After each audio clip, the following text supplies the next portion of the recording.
Selamat pagi anak-anak, apa kabarnya di pagi yang mendung ini? Dari kemarin hujan ya seharian dan juga banyak jalan-jalan yang banjir, ada perumahan yang banjir. Nah, semoga anak-anak di pagi hari ini sudah bangun, mandi dengan segar, dan mempelajari materi-materi yang sudah guru berikan ya. Sebelum kita memulai pembelajaran pada pagi hari ini, terlebih dahulu kita berdoa. Atas nama Bapa, Putra, dan Roh Kudus. Amin. Bapa kami yang ada di surga, dimuliakanlah namamu, datanglah kerajaanmu. Jadilah kehendakmu di atas bumi seperti di dalam surga. Berilah kami rezeki pada hari ini dan ampunilah kesalahan kami, seperti kami pun mengampuni yang bersalah kepada kami. Dan janganlah masukkan kami ke dalam pencobaan, tetapi bebaskanlah kami dari yang jahat. Amin. Atas nama Bapa, Putra, dan Roh Kudus. Amin. Nah, pada pagi hari ini kita mempelajari tema 5, subtema 2, pengalamanku di sekolah. Pada hari Kamis ini kita telah memasuki pembelajaran yang keempat. Nah, dalam pembelajaran yang keempat ini, pelajaran apa saja yang kita bahas? Ayo kita lihat sama-sama. Yang pertama adalah Seni Budaya dan Prakarya atau SBDP. Dengan materinya karya dari bahan alam. Banyak kreasi dibuat dari bahan alam. Salah satunya adalah cangkang ketupat. Cangkang ketupat dibuat dari daun kelapa. Nah, ini contohnya ya, ketupat yang biasa kita buat pada saat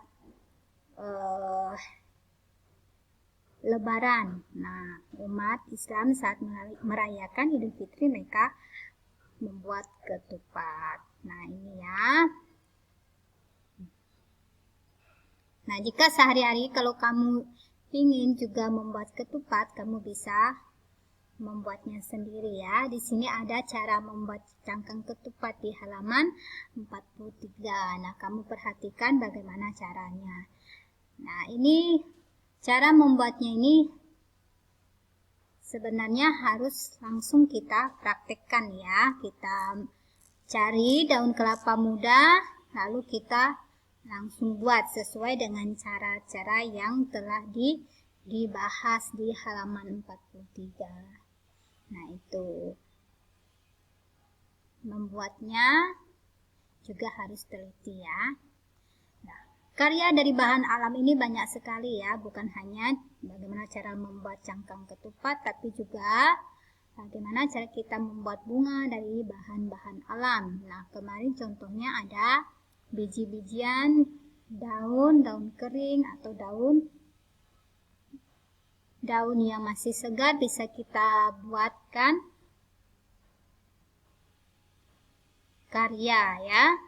Bisa kita buat bunga dan sebagainya.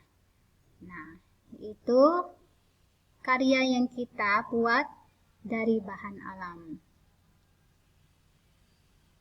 Sekarang pelajaran matematika. Dengan materi mengukur panjang benda. Kamu dapat mengukur panjang benda di sekitarmu. Misalnya mengukur panjang helai daun kelapa. Panjang sebuah daun kelapa adalah 20 cm. Nah, panjang daun tersebut sama nilainya dengan 0,20 meter. Nah, ini ya. Kamu bisa mengukur panjang benda dengan menggunakan penggaris. Nah, jika panjang benda tersebut tidak terlalu lebar dan tidak terlalu panjang, kamu bisa menggunakan penggaris ya. Nah, karena di sini penggarisnya sampai 20 cm, maka kamu gunakan penggaris yang lebih panjang. Nah, di sini bisa untuk mengukur panjang daun kelapa untuk membuat cangkang ketupat ya.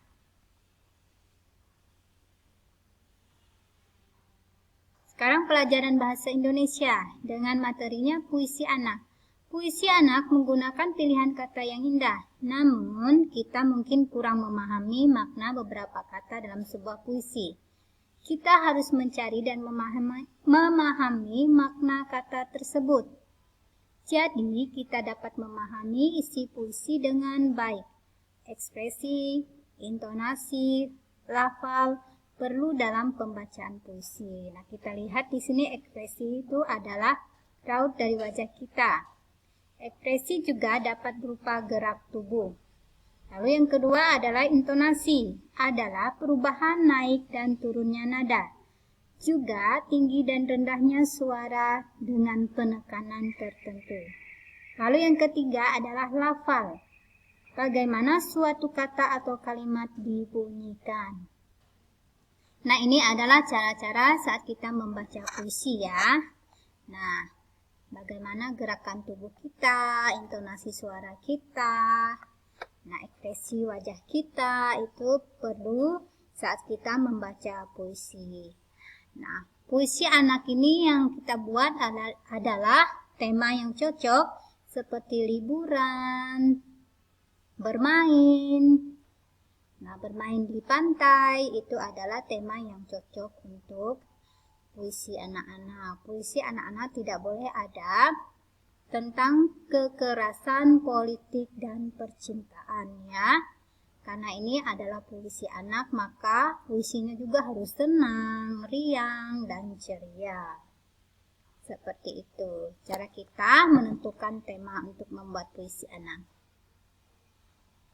Nah, di sini ada beberapa soal yang kamu kerjakan untuk di rumah.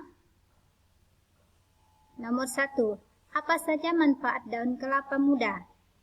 Yang kedua, janur terbuat dari titik-titik. Lalu nomor 3, sebutkan benda-benda yang dapat diukur dengan penggaris. 4, apa saja yang harus kita perhatikan saat membaca puisi? Yang kelima, puisi anak tidak boleh bertemakan titik-titik. Nah, semua ini tadi sudah Bu Guru bahas ya di materi awal. Kerjakan untuk kamu pelajari di rumah. Oke, sampai di sini materi kita pada pagi hari ini. Sebelum kita mengakhiri, terlebih dahulu kita berdoa. Atas nama Bapa, Putra, dan Roh Kudus. Amin. Salam Maria, penuh rahmat, Tuhan sertamu. Terpujilah engkau di antara wanita, dan terpujilah buah tubuhmu Yesus. Santa Maria, Bunda Allah, doakanlah kami yang berdosa ini, sekarang dan waktu kami mati. Amin. Atas nama Bapa, Putra, dan Roh Kudus. Amin. Selamat pagi dan Tuhan memberkati.